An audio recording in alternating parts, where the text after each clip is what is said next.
تخيل معايا تخلي بنتك صغيرة في واحد الأوتيل، كتهبط نتا والأصدقاء ديالكم الكافي.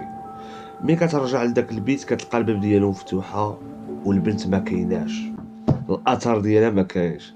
هاد القصة اللي غادي نحكي لكم اليوم هي واحد من أشهر القضايا ديال الاختفاء في العالم. قصة ديال الطفلة اللي كانت سميتها مادلين، اللي حيرات الشرطة والناس حتى اليوم. كلشي باغي يعرف كيفاش وقع داكشي وكيفاش ممكن طفله تختفي بلا حتى دليل. هاد القصه هادي وقعت في 2007 في واحد المنتجع سياحي كان في البرتغال. العائله ديال مادلين كانوا جاو يقضيو العطله ديالهم، الاب والام كانوا مع صحابهم كيتعشاو قرابين على داك الغرفه. واحد شويه كيهبطوا القهوه الكافي كما قلنا، خلاو الاطفال ديالهم ناعسين.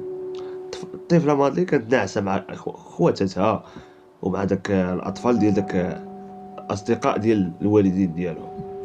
واحد شويه كتمشي كتضرب عليهم طلا، كتشوفهم واش مزيان، واش حتى واحد ما فاق، واش باقي في بلاصتهم. هنايا بعد بدات واحد جوج سوايع كترجع كتلقى الباب ديال البيت مفتوح شويه. ملي دخلت هكا للفراش مشات ديريكت قلبات كتلقى الفراش ديال داك مادلين حتى حاجه ما محركه فيه والبنت ما كايناش. وهنايا الام ديال مارلين ناضت بدات كتقلب، مشات جيت المرحاض قالت بلي تكون مشات هنا، في الاخر ما كتلقاهاش وبدات كتعيط بالعذاب. فين راه بنتي، فين راه مادلين ما كايناش كذا.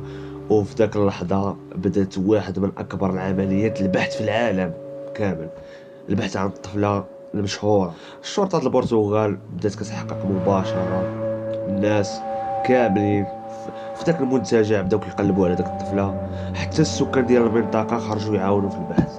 وهذه هي كتكون اول عمليه بحث في العالم غتوصل لهاد الدرجه هذه. القضيه حتى لهنا ولات مشهوره بواحد السرعه اللي كبيره، والصحافه في العالم كامل بدات كتكتب عليها. حتى الحكومه البريطانيه دخلت في هذه القضيه وبعثت محققين، ولكن داكشي كامل ما كان حتى اثر واضح لمادلين. خرجت بزاف ديال النظريات، منها كاين اللي قال ان الطفله اختطفات، وكاين اللي قال ان شي حاجه وقعت في هذه الغرفه هذه وباقي لحد الان ما عرفوش شنو هي.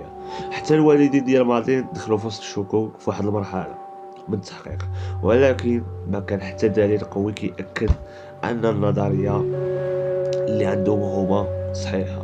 صافي دازت هنايا بعد سنوات مرات طويله والقضيه باقا لحد الان مفتوحه، بقات فهاد السنوات كامله مفتوحه. قصه مادلين بقات واحد من اغرب القضايا ديال الاختفاء في العالم لحد الان. طفله صغيره بداك العمر كيتم الاختفاء ديالها، لا كاميرا المراقبه سجلت شي حاجه لا حتى حاجه.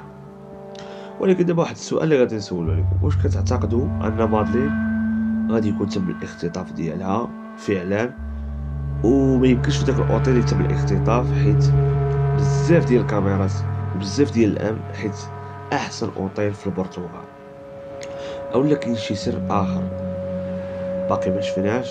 هنايا بغيتكم نتوما تقولوا لي اش كتوقعوا، واش تم الاختطاف ديالها او لا كاين شي حاجه وحده اخرى؟